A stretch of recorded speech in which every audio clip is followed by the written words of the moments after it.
आज सर्वात पहिल्यांदा महाराष्ट्राच्या जनतेचे मी शतशः आभार मानतो।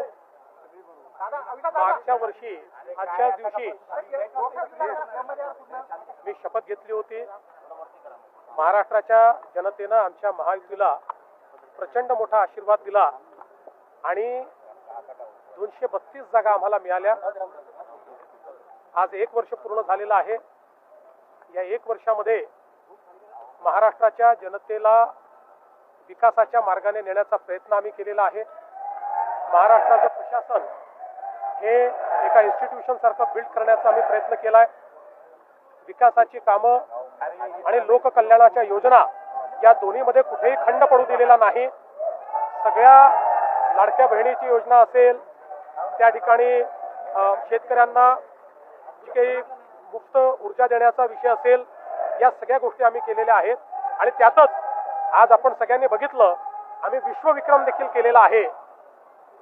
सौर कृषी पंपांमध्ये जी शेतकऱ्यांची लाईफलाईन आहे, शेतीची लाईफलाईन आहे, आज आपण एका महिन्यामध्ये 45,911 पंप लावून गिनीज बुक ऑफ वर्ल्ड रेकॉर्डमध्ये गेलो आहे।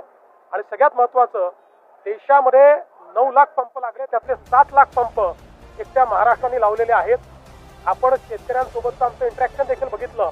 शेतकऱ्यांना दिवसा वीज मिळते आहे, मोफत वीज मिळते, त्यामुळे शेतकऱ्यांमध्ये एक त्या बाबतीत अतिशय समाधान आहे। आणि त्यासोबत आमची जी कृषी सौर वाहिनीची जी योजना आहे, तीही पुढच्या वर्षीच्या डिसेंबरपर्यंत आम्ही पूर्ण करू। आणि मग महाराष्ट्र पहिलं राज्य असेल की जे शेतकऱ्यांना दिवसा वीज देतं आणि तीही सौर वीज देतं। त्यामुळे मला असं वाटतं की खूप सांगण्यासारख्या गोष्टी आहेत। इन्फ्रास्ट्रक्चरची कामं आहेत, वेगवेगळ्या गोष्टी आम्ही केलेल्या आहेत आणि त्याची पावती आम्हाला जनता देते।